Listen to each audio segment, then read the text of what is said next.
మనకి మెంటల్ ఎబిలిటీకి సంబంధించిన సిలబస్ చూస్తే గ్రూప్ 2లో ఏమేమి ఉందో సిలబస్ చూస్తే ఇవి ఉన్నాయి. ఒకసారి చూడండి. లాజికల్ రీజనింగ్ ఫస్ట్ సెగ్మెంట్ మనకందరికీ కూడా తెలుసు, నేను ఎక్స్ప్లెయిన్ చేశాను లాజికల్ రీజనింగ్. అలానే నెక్స్ట్ మెంటల్ ఎబిలిటీ అంటే మానసిక సామర్థ్యం, ఇందులో ఇవి ఉన్నాయి. అలానే నెక్స్ట్ ప్రాథమిక సంఖ్యాశాస్త్రం, ఇవి ఉన్నాయి. అంటే 3 సెగ్మెంట్స్, ఒక్కొక్క సెగ్మెంట్స్లో ఒక 5-6 టాపిక్స్ ఉన్నాయి. ఈ మొత్తం కనుక చూసుకున్నట్లయితే అరౌండ్ ఒక 30 టాపిక్స్ వరకు ఉంటాయి పూర్తిగా.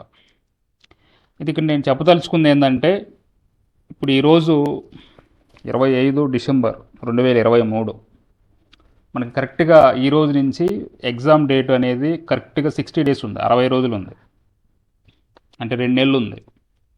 ఈ 60 రోజుల్లో ఒక 5 డేస్ పోయినా కానీ 55 డేస్ ఉంది, 55 రోజులు ఉంది. ఈ 55 రోజులు కూడా ఈ సెషన్ అనేది కొనసాగిద్ది. ఈరోజు డే 1, 55 ఇంటూ రోజుకి వచ్చేసేసి 30 క్వశ్చన్స్ ఎక్స్ప్లెయిన్ చేస్తాను. 30 అంటే దాదాపుగా మీకు 1500 అబవ్ క్వశ్చన్స్, 1500 అబవ్ క్వశ్చన్స్ వస్తాయి. అయితే ఇక్కడ మెంటల్ ఎబిలిటీ అనేది మీకు క్వశ్చన్స్ ఎక్స్ప్లెయిన్ చేస్తాను. అలానే మనకి ఎగ్జామ్స్ కూడా ఉంటాయి, అలానే ఆన్లైన్ ఎగ్జామ్స్ కూడా ఉంటాయి. కాబట్టి ఇవి చూసుకోవచ్చు. మొత్తం మీరు ఎగ్జామ్కి వెళ్ళేటప్పటికి కూడా 1500 పైన ఎంసీక్యూస్ నేర్చుకుంటారు ఇక్కడ, 1500 పైన. సో కాబట్టి మీకు ఇక్కడ ప్రాక్టీస్ అయినట్టు ఉంటుంది, ఈ క్లాస్లో ప్రాక్టీస్ అయినట్టు ఉంటుంది. సరే, ఫస్ట్ మనం ఈరోజు మొదటి రోజు కాబట్టి ఓన్లీ 10 క్వశ్చన్సే ఎక్స్ప్లెయిన్ చేస్తాను. 10 క్వశ్చన్స్. ఈ తర్వాత ఇంకా చిన్నగా పెంచుకుంటూ వెళ్ళిపోతాను. సో రేపు 30 ఉండాల్సింది 40 ఉంటాయి. అట్లా రిమైనింగ్ ఇప్పుడు ఏదైతే ఒక 20 క్వశ్చన్స్ మనం లాస్ అయ్యామో అవి తర్వాత దానిలో మనం కలుపుకుంటాం. అయితే ఈ 1500 ఎంసీక్యూస్, ఈ 1500 క్వశ్చన్స్ చేస్తే దాదాపుగా మీకు 30 క్వశ్చన్స్ ఉంటాయి కదా మనకి మెంటల్ ఎబిలిటీలో. సో 20+ అయితే ఖచ్చితంగా మీరు గెయిన్ చేస్తారు. 20+, 20 మార్కులు పైనే. అయితే క్వశ్చన్స్ ఈ విధంగానే ఉంటాయి. కొంచెం మీకు ఆ న్యూమరికల్ డేటా అనేది మారుతుంది. 10 అనేది కాస్త 20, లేకపోతే 5 అనే అంకె 15, అట్లా మారుతూ ఉంటాయి. కానీ కాన్సెప్ట్ అనేది సేమ్గా ఉంటాయి ఈ క్వశ్చన్స్లో. సో కాబట్టి ఇవన్నీ కూడా చాలా ఇంపార్టెంట్. అయితే ఈరోజు మనం 10 క్వశ్చన్స్ ఎక్స్ప్లెయిన్ చేసుకుందాం. ఇది చూడండి ఒకసారి. చూడండి, ఫస్ట్ క్వశ్చన్ చూడండి. ఒక పార్టీలో ఒక వ్యక్తిని చూపిస్తూ కవిత ఈ విధంగా అనెను: అతను మా తల్లిగారి సోదరుడి యొక్క కుమార్తె యొక్క భర్త అని అన్నదంట. అయినా ఆ వ్యక్తి కవితకు ఏమవును? ఇప్పుడు ఇది బ్లడ్ రిలేషన్లో భాగంగా ఉంది. మనకు బ్లడ్ రిలేషన్ ఉంది కదా, ఇక్కడ బ్లడ్ రిలేషన్ అని ఉంది కదా. ఇదిగో మనకి సెకండ్ సెగ్మెంట్లో రక్త సంబంధాలపై సమస్యలు అనేది ఉంది. సో కాబట్టి వీటి నుంచి కంపల్సరీగా 1 క్వశ్చన్ అనేది ఉంటుంది. 1 క్వశ్చన్ అదే 2 క్వశ్చన్స్ ఉంటాయి. సో కాబట్టి దీని మీద ప్రశ్న అనమాట. చూడండి, సో దీనికి ఆన్సర్ ఏంటి? ఫస్ట్ మనం దీనికి చేయాలంటే మనం ఏం చేసుకోవాలి? ఫస్ట్ ఒక మ్యాప్ లాగా వేసుకోవాలి దీన్ని మొత్తం కూడా, అప్పుడు మనకు అర్థమవుతుంది. సరే చూడండి, దీనికి ఆన్సర్ ఏంటో చూడండి. ఇక్కడ ఫస్ట్ చూడండి, ఇక్కడ ఒక పార్టీలో కవిత ఒక వ్యక్తిని చూపిస్తూ ఇలా అన్నదంట: అతను మా తల్లిగారి సోదరుడు యొక్క కుమార్తె యొక్క భర్త. ఫస్ట్ మామూలుగా నేను ఇక్కడ మ్యాప్ వేస్తాను చూడండి. కవిత ఇలా అంటుంది: మా తల్లిగారి సోదరుడు. మా తల్లిగారి సోదరుడు అంటే తల్లి అనుకోండి. ఏమో తల్లి అంటే కవిత యొక్క తల్లి యొక్క సోదరుడు అంటే ఏమవుతాడు? తల్లి యొక్క సోదరుడు అంటే ఏమవుతాడు? మేనమామ. ఓకే. సో తల్లి యొక్క సోదరుడు యొక్క ఏముంది? కుమార్తె. సో కుమార్తె అంటే ఇక్కడ ఏమవుతుంది? మరదలు, అంతే కదా, మరదలు. సో కుమార్తె యొక్క భర్త అంటే ఈమెకి మళ్ళీ భర్త భర్త భర్త ఓకే. అంటే కవితకి ఇతడు ఏమవుతాడు చెప్పండి. కవితకి ఇతను ఏమవుతాడు? మరదళ్ళు హబ్బీ అంటే మరదళ్ళు భర్త అంటే ఏమవుతాడు? మరదలు ఎవరైనా కానీ మరదళ్ళు భర్త అంటే ఏమవుతాడు? సోదరుడు, బ్రదర్ అవుతాడు. సో కాబట్టి సోదరుడు సోదరుడు ఓకే. దీనికి ఆన్సర్ ఏంటంటే సోదరుడు. ఇదే అంటే మనం ఇట్లా ఒక మ్యాప్ గీసుకుంటే పూర్తిగా అర్థమైపోతుంది. అదే చూడండి, నేను అదే చేశాను. అతను మా తల్లిగారి సోదరుడు. తల్లిగారి సోదరుడు అంటే తల్లిగారి సోదరుడే వేసాను ఓకే. అంటే మేనమామ అవుతాడు, కవితకు మేనమామ అవుతాడు. మేనమామ కూతురు ఏమవుతుంది? మరదలు అవుతుంది. సో మరదలు చేసుకున్నవాడు ఏమవుతాడు? సోదరుడు వరుస అవుతాడు. సో కాబట్టి దీనికి ఆన్సర్ సోదరుడు ఓకే. ఇది ఆన్సర్ బి. క్లియర్. తర్వాత నెక్స్ట్ చూడండి. అందరూ కూడా మీరు ఒక పేపర్ పెన్ పెట్టుకొని మీరు కూడా చూడండి ఒకసారి. ఇలానే వస్తాయి, సేమ్ ఇలానే వస్తాయి. ఈ టైప్ ఆఫ్ వస్తాయి మొత్తం కూడా. జి యొక్క భర్త డి, ఏ యొక్క సోదరుడు బి, బి యొక్క సోదరి సి, సి యొక్క తండ్రి డి, డి యొక్క సోదరి ఈ, సి యొక్క భర్త ఎఫ్, జి యొక్క కుమారుడు ఏ. అయితే ఏ అనే వ్యక్తి డీకే మగును. మనకి గ్రూప్ 2 గ్రూప్ 1లో ఇలాంటి ప్రశ్నలు అడుగుతాడు, కొంచెం లెంతీగా ఉన్న ప్రశ్నలు అడుగుతాడు. కానీ మీరు వీటిని చూసి అంతగా ఇది డిఫికల్ట్ అనుకోవాల్సిన అవసరం లేదు. ఎందుకంటే జస్ట్ ఒక మ్యాప్ వేసుకుంటే సరిపోతుంది. చూడండి ఒకసారి. జి యొక్క భర్త డి, జి యొక్క భర్త డి, డి భర్త అంటే యాక్చువల్గా ఏమో భార్య అవుతుంది అంతే కదా, మైనస్. అంటే లేడీ అయితే మనం మైనస్ పెట్టుకుందాం, అలానే జెంట్ అయితే ప్లస్ పెట్టుకుంటాం. సో కాబట్టి వీళ్ళిద్దరు భార్యాభర్తలు, జి భార్య డి భర్త ఓకే. ఇంకేమంటున్నాడు? ఏ యొక్క సోదరుడు బి, ఏ యొక్క సోదరుడు బి. కింద వేసుకుందాం జస్ట్. ఏ యొక్క సోదరుడు, ఇక్కడ చూడండి, ఏ యొక్క సోదరుడు బి. ఇక్కడ సోదరుడు బి అంటున్నారు కాబట్టి బి. మనకి ఏ జెండర్ ఏదో తెలియట్లేదు కాబట్టి అలా జస్ట్ వెయిట్ చేయండి. తర్వాత బి యొక్క సోదరి సి, బి యొక్క సోదరి సి అంట. సో కాబట్టి బి యొక్క సోదరి సి. సి మనకి జెండర్ ఏమవుతుంది? లేడీ కదా, కాబట్టి మైనస్ పెట్టాను. ఇక తర్వాత నెక్స్ట్ సి యొక్క తండ్రి డి, సి యొక్క తండ్రి డి అంటున్నాడు. సి యొక్క తండ్రి డి అంటే ఇట్లా వేసుకోవచ్చా? సి యొక్క తండ్రి డి ఓకే. అంటే ఆల్మోస్ట్ ఇక్కడ చూడండి, మామూలుగా సికి తండ్రి డి అయితే వీళ్ళిద్దరికి కూడా తండ్రి డిఏ కదా మనం కదా. మామూలుగా సికి తండ్రి ఏమవుతుంది? మామూలుగా సికి తండ్రి డి అయితే బీకి కూడా సేమ్ తండ్రి అవుతాడు. సో కాబట్టి చూసుకోవచ్చు అలా. అలానే నెక్స్ట్ డి యొక్క సోదరి ఈ, డి యొక్క సోదరి ఈ. డి యొక్క సోదరి ఈ అంటే ఇక పైన డి ఉన్నాడు కదా, డి యొక్క సోదరి ఈ, ఈ ఓకే. అంటే ఇక్కడ చూస్తే ఏమవుతుంది? ఇక్కడ మైనస్ పెట్టుకోండి. తర్వాత సి యొక్క భర్త ఎఫ్, సి యొక్క భర్త ఎఫ్. సి యొక్క భర్త ఎఫ్ అంటే ఇక సి ఉంది కదా, సి భర్త ఎఫ్ ప్లస్. ఇక తర్వాత జి యొక్క కుమారుడు ఏ, జి యొక్క కుమారుడు ఏ అంట. జి యొక్క కుమారుడు ఏ అంటే ఇదిగో, అంటే కుమారుడు అంటే ఇక్కడ ప్లస్ వేసుకోవచ్చు. అంటే ఇప్పుడు క్లియర్గా అర్థమవుతుంది ఇక్కడ మనకి ఇది మొత్తం కూడా ఒక ఫ్యామిలీ. అయితే ఇప్పుడు మనకి ప్రశ్న ఏమంటున్నాడంటే, ఇది ప్రశ్న, ఏ అనే వ్యక్తి డీకి ఏమవును? ఏ అనే వ్యక్తి డీకి ఏమవును? ఏ అనే వ్యక్తి డీకి ఏమవును చెప్పండి. వీళ్ళిద్దరు భార్యాభర్తలు, జి డి భార్యాభర్తలు, వీళ్ళు కుమారులు, ఏ కొడుకు బి కొడుకు సి కూతురు, అలానే ఎఫ్ అల్లుడు. అంతే, అక్కడ అర్థమవుతుంది. ఈ మేనత్త, వీళ్ళకి మేనత్త, సింపుల్గా అర్థమవుతుంది అక్కడ, ఇంకేముంది. సో కాబట్టి ఫస్ట్ దీనికి ఆన్సర్ ఏంటి? ఏ అనే వ్యక్తి డీకి ఏమగును? ఏ అనే వ్యక్తి డీకి ఏమవును? కుమారుడు అవును, సన్ అవును. సో కాబట్టి ఆన్సర్ బి, కుమారుడు. అట్లా అంటే నేను చెప్పడం మూలంగా మీకు ఇంత ఆలస్యం అవుతుంది కానీ 1 మినిట్ పైన అవుతుంది కానీ మీరు జస్ట్ ఒక డయాగ్రామేటిక్గా ఇది గీసుకుంటే జస్ట్ 1 మినిట్ కంటే ఎక్కువ కాదు. ఓకే, తర్వాత నెక్స్ట్ చూడండి. సేమ్ అదే ఇచ్చాడు మనకి ఎగ్జామ్లో కూడా. ఇక్కడ మనం ఏం గమనించుకోవాలంటే ఎగ్జామ్లో కూడా ఒకే ఒక ప్రశ్న ఇస్తాడు. ఆ ప్రశ్న ఆధారంగా చేసుకొనే మనకి ఈ బ్లడ్ రిలేషన్లో అడుగుతూ ఉంటాడు. ఒక పారాగ్రాఫ్ రూపంలో అడుగుతాడు, కింద 1 2 3 4 ఇట్లా ఇస్తాడనమాట. కాబట్టి మనం చూసుకుందాం. చూడండి ఒకసారి. జి యొక్క భర్త సేమ్ అదే, ఇంక మొత్తం కూడా అదే, కాకపోతే ఇక్కడ ఇది మార్చాడు అంతే.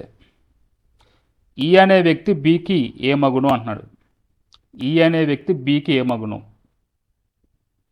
ఈ అనే వ్యక్తి బికి ఏ మగును. ఏ మగును చెప్పండి, వీళ్ళకి ఏమవుతుంది? ఏమే ఈ అనే వ్యక్తి మేనత్త, అంతే, మేనత్త అంతే. సో కాబట్టి దీనికి ఆన్సర్ ఏంటంటే మేనత్త. మేనత్త ఆన్సర్ బి. ఓకేనా? తర్వాత నెక్స్ట్ చూడండి. జియో సేమ్ ఇదే ప్రశ్న ఇచ్చాడు. సేమ్ మనకి రేపొద్దున ఎగ్జామ్ పేపర్లో కూడా ఒకటే ఇస్తాడు, ఒక పారాగ్రాఫ్ రూపంలో మొత్తం కూడా ఇస్తాడు. దాని కింద మనకి విభజించి ఇస్తాడు మొత్తం కూడా. సో కాబట్టి ఇలానే వస్తుంది. ఇక్కడ ఎఫ్ అనే వ్యక్తి జీకి ఏమగును. ఎఫ్ అనే వ్యక్తి జీకి ఏమగును. ఎఫ్ అనే వ్యక్తి జీకి ఏమగును. ఇక్కడ చూడండి, ఎఫ్ అనే వ్యక్తి జీకి ఏమగును. ఏమో అత్త కదా, అత్త అల్లుడు అంతే కదా, అల్లుడు ఏదను. సో కాబట్టి అల్లుడు. సో కాబట్టి ఇక్కడ అల్లుడు, ఆన్సర్ అల్లుడు అంతే కదా. కూతుర్ని చేసుకున్నాడు కాబట్టి, ఎవరిని?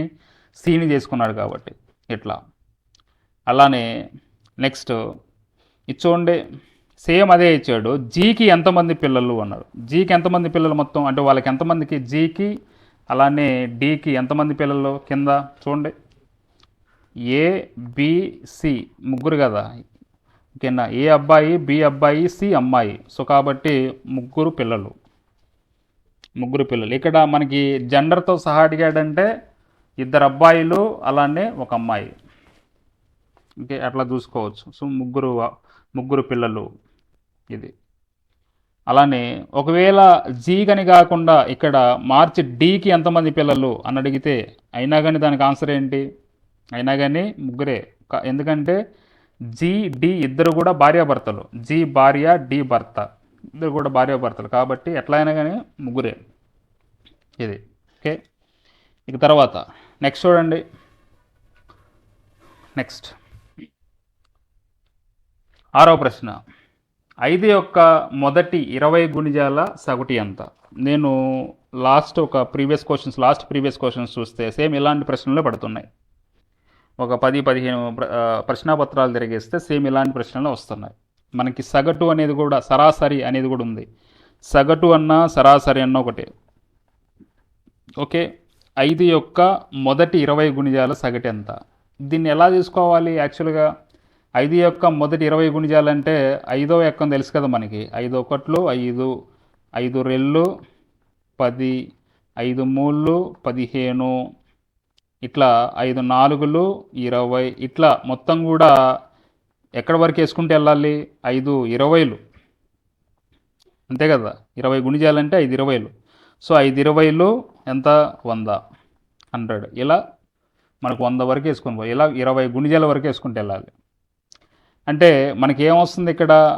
5, 10, 15, 20, 25 ఇట్లా 100 వరకు వేసుకుంటే వెళ్తాం, 100 వరకు. ఇక్కడ డిఫరెన్స్ ఎంత ఉంది చెప్పండి. డిఫరెన్స్ ఎంత ఉంది మనకి? భేదం ఎంత? ఒక్కొక్క దానికి భేదం ఎంత ఉంది? డిఫరెన్స్ 5 తేడా ఉంది. ఇలా ఉంటే సింపుల్గా మనం ఒకటే వేసుకుంటాం. సింపుల్గా మనకి సరాసరి అంటే రాసుల మొత్తం బై రాసుల సంఖ్య వేసుకోకుండా ఇలా డిఫరెన్స్ సేమ్ ఉంటే మొదటి సంఖ్య ఏదైతే ఉందో మొదటి సంఖ్య అలానే లాస్ట్ సంఖ్య బై 2 వేసుకుంటాం. సో కాబట్టి ఇక్కడ 5 + 100/2 అంటే ఎంత? 105/2. 105/2 అంటే ఎంత? 2 ఒకట్లు 2 ఐదులు అలానే 2 2లు 52.5 ఇదే ఆన్సర్. సో కాబట్టి డిఫరెన్స్ సేమ్ ఉంటే మనం ఏం వేసుకోవాలంటే మొదటి సంఖ్య అలానే మనకి లాస్ట్ సంఖ్య. ఎందుకంటే 5 యొక్క 20 గుణిజాలు అన్నాడు ఇక్కడ. 20 గుణిజాలు అంటే మనం 5 20లు వేసుకుంటే 100 అనేది లాస్ట్. సో కాబట్టి ఇది ఆన్సర్ 5 + 100/2. తర్వాత నెక్స్ట్ చూడండి, ఆన్సరు ఇక్కడ 52.5.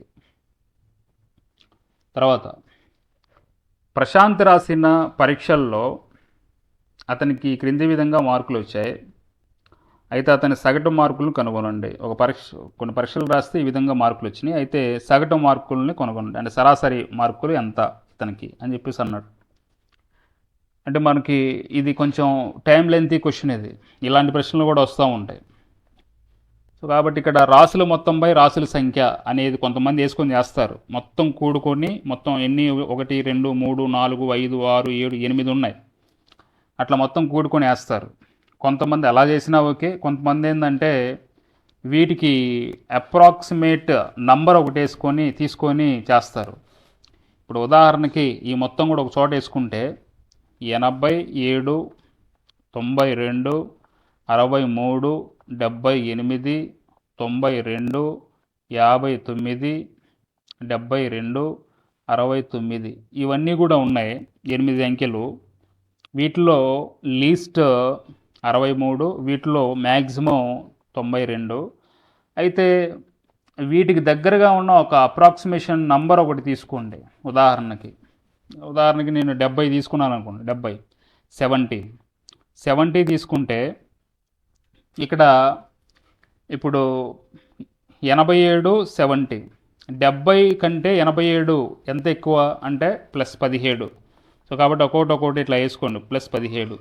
70 కంటే 92 ఎంత ఎక్కువ, +22.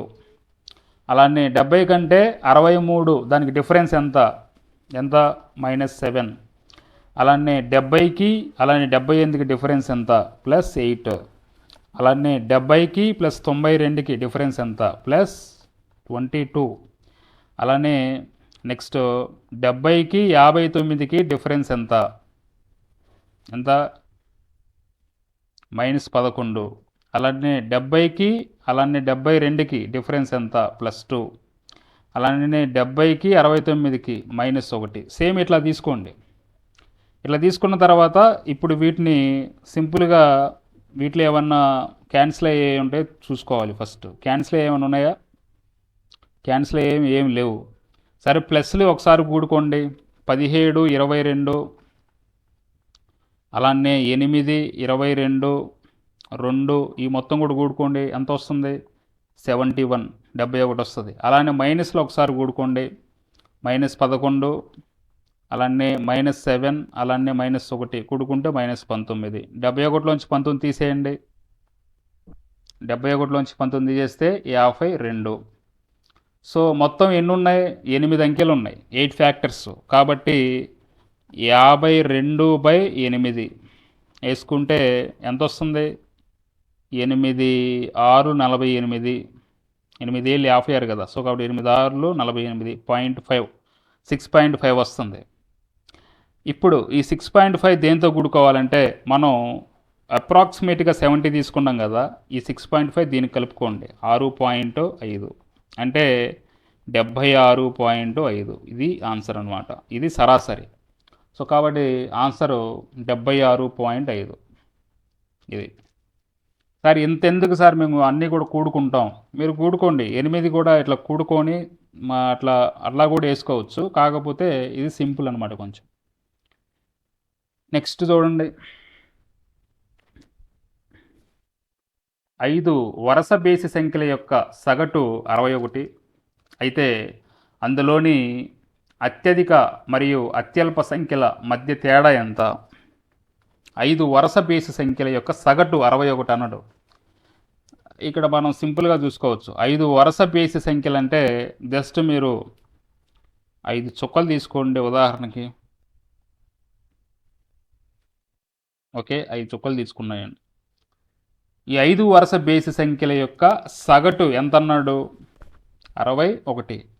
సగటు అంటే మనం ఇది మనకి యావరేజే కదా, కాబట్టి ఈ 5 చుక్కలు అంటే వీటిల్లో ఇది నేను యావరేజ్ ఇదే కదా, మూడవదే కదా యావరేజ్, కాబట్టి దీన్ని తీసుకుంటున్నాను 61. ఇది 5 వరుస బేసి సంఖ్యలు అని చెప్పేసి అంటున్నాడు. 5 వరుస బేసి సంఖ్యలు అయితే, వరుసగా ఉన్న బేసి సంఖ్యలు అయితే 61 తర్వాత ఏమవుతుంది బేసి సంఖ్య?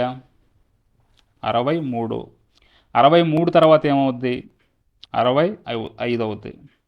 అలానే 61 ముందు బేస్ సంఖ్య ఏమవుతుంది? 59. తర్వాత ఇది ఏమవుతుంది? అవుతుంది 57. అంటే ఇక్కడ లీస్ట్ బేస్ సంఖ్య ఏది? ఇది. అలానే మ్యాక్సిమం బేస్ సంఖ్య ఏది? ఇది. సో ఈ రెండింటి మధ్య డిఫరెన్స్ అని అడుగుతున్నాడు, వీటి మధ్య తేడా అడుగుతున్నాడు.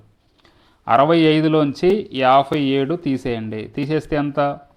8. ఇదే ఆన్సర్ 8.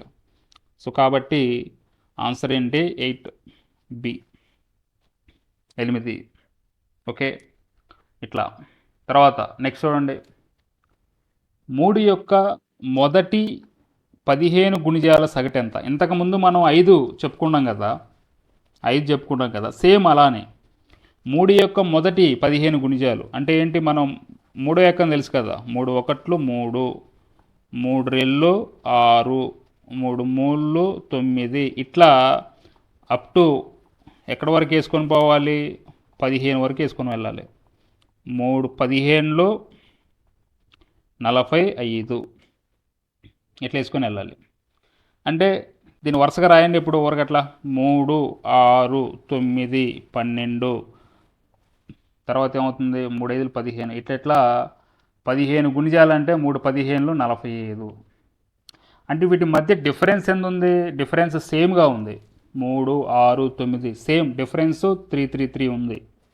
డిఫరెన్స్ సేమ్ ఉంటే మనకి ఒకటే ఒక సూత్రం ఉంది. ఏంటి డిఫరెన్స్ ఏముంటే? మొదటి సంఖ్య అలానే లాస్ట్ సంఖ్య బై 2. ఇంతకుముందు మనం చెప్పుకున్నాం కదా 5 యొక్క గుణిజాలు చెప్పుకునేటప్పుడు, సేమ్ ఇలానే 3 + 45/2 అంటే ఎంత? 48/2 అంటే 24. ఇదే ఆన్సర్ 24. ఇది. తర్వాత నెక్స్ట్ 10వది. 4 వరుస సరి సంఖ్యల సరాసరి 27. అయితే వీటిలో కనిష్ట సంఖ్య ఎంత? 4 వరుస సరి సంఖ్యలు అంటున్నాడు. 1 2 3 4, 4 చుక్కలు పెట్టుకోండి. 4 వరుస సరి సంఖ్యల సరాసరి. వీటి సరాసరి ఎట్లా ఉంటుంది? ఈ రెండిటికి మధ్యలో ఉంటుంది, కాబట్టి ఇక్కడ 27 అనేది రాస్తున్నాను నేను జస్ట్. ఇప్పుడు వరుస సరి సంఖ్యలు అంటున్నాడు అంటే 27 తర్వాత సరి సంఖ్య ఏమవుద్ది? 28. 28 తర్వాత సరి సంఖ్య ఏమవుతుంది? 30. అలానే 27కి ముందు సరి సంఖ్య ఏమవుతుంది? 26 కదా. అలానే 26కి ముందు 24. అయితే వీటిలో కనిష్ట సంఖ్య ఎంత? ఇదే కదా, 24 కదా. సో కాబట్టి 24 కనిష్ట సంఖ్య. అలా కాకుండా ఇక్కడ సేమ్ దానిలో ప్రీవియస్ క్వశ్చన్ లాగా కనిష్ట సంఖ్య గరిష్ట సంఖ్య మధ్య తేడా అడిగాడు అనుకోండి, అప్పుడు ఎంత అవుతుంది చెప్పండి? 30 - 24 వేసుకోవాలి, అంటే 6 అవుద్ది. ఓకే, అలా కాకుండా గరిష్ట సంఖ్య వీటిలో గరిష్ట సంఖ్య ఏదని అడిగాడు అనుకోండి, గరిష్ట సంఖ్య ఏది? ఇది 30. ఇట్లా. సో కాబట్టి ఏది అడిగితే అది వేయాలి. ఇట్లా మనకి సరాసరి సగటు వాటి మీద క్వశ్చన్స్ ఈ విధంగా అడుగుతాడు అనమాట. ఇవి ఇట్లా మనకి ఈ విధమైన క్వశ్చన్సే వస్తున్నాయి మనకి ఏపీఎస్సిలో ఇచ్చే క్వశ్చన్స్, సరాసరిలో అలానే బ్లడ్ రిలేషన్స్లో ఇలాంటి క్వశ్చన్సే వస్తున్నాయి. ఇంకా మీకు అన్ని టాపిక్స్ కూడా అన్నీ కూడా కవర్ అవుతాయి. మీకు next mental ability day 2 day 3 కానించి మీకు 30 క్వశ్చన్స్ వస్తూ ఉంటాయి. సో కాబట్టి అప్పటికి ఇంకా మీరు ప్రాక్టీస్ అనేది ఇంకా పెరిగిద్ది. Thank you.